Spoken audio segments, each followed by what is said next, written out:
Just like any profession, the movie industry is filled with a wide variety of personalities that sometimes clash with one another, especially when some of those personalities belong to notoriously difficult performers, or otherwise decent actors who get carried away during the grueling process of making big-budget movies and television, earning them a does not play well with others reputation. Actors like William Shatner. Over the years, several of William Shatner's former castmates have commented on the Star Trek star's allegedly difficult attitude. He's reportedly upset plenty of co-stars and even caused some feuds along the way. Shatner and fellow Trek vet Leonard Nimoy clashed over scripts and fan mail, and Shatner is said to be excessively sensitive to stories that favored Nimoy. Later in life, the pair patched up their differences, but that belated reconciliation may be a rare exception for Shatner. Reportedly, Shatner and Nichelle Nichols, with whom he shared TV's first interracial kiss, did not get along well at all, and she nearly left the show until Dr. Martin Luther King convinced Nichols of the importance of her role.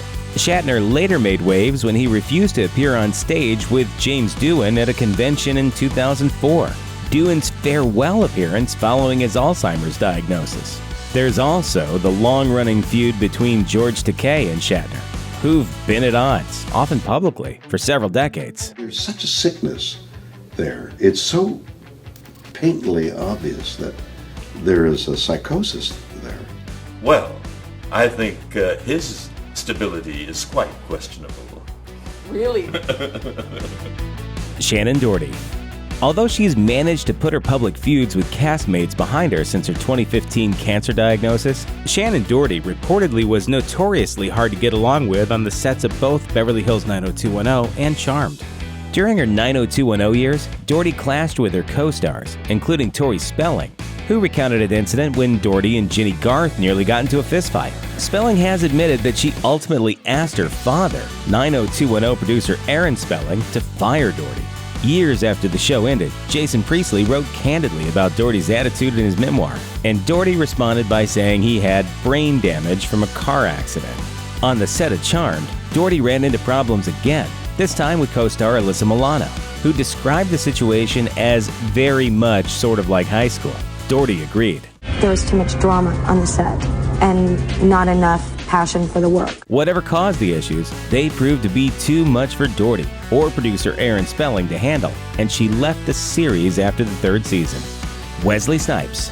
Despite being a household name, Wesley Snipes has developed a bad reputation in Hollywood for his on-set antics, most notoriously during the production of 2004's Blade Trinity.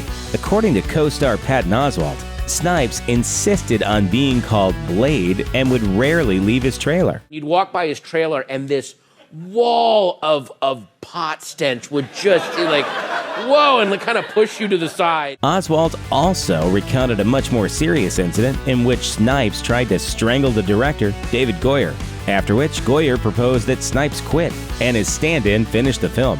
This allegedly freaked Snipes out so much that he stopped talking to Goyer altogether. After a while, he resorted to just he would communicate with Post-its that he would give to the director, and each one he would sign Blade. After filming for Blade Trinity ended, Snipes sued Goyer and New Line Cinema, claiming they withheld part of his salary and didn't allow him to be part of the creative process. He was also allegedly upset because some of his screen time had been reduced in favor of Jessica Biel and Ryan Reynolds. The suit was later settled out of court.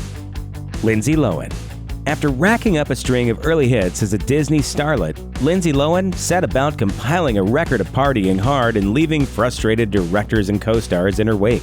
On the set of 2007's Georgia Rule, Lohan caused so many problems with her tardiness and no-shows, reportedly costing the production $500,000 a day, that producer James Robinson sent her an ultimatum, saying, quote, "I'm not going to put up with it." In 2012, a source from the set of Glee complained that the actress had been a total nightmare, again showing up several hours late to shoot.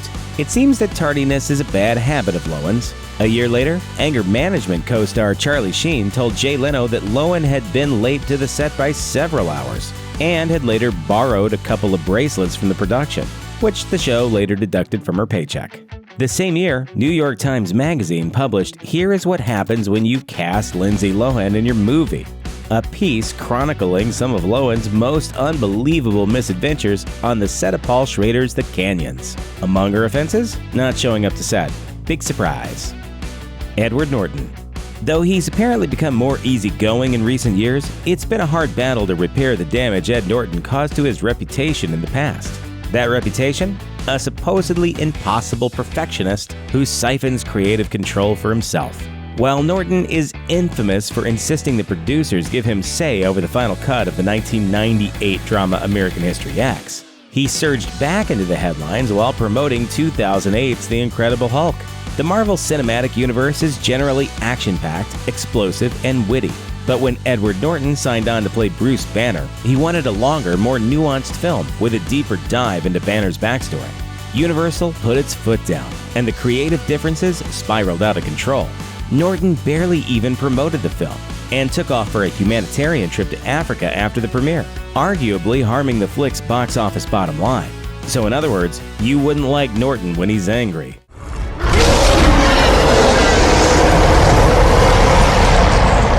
Thanks for watching.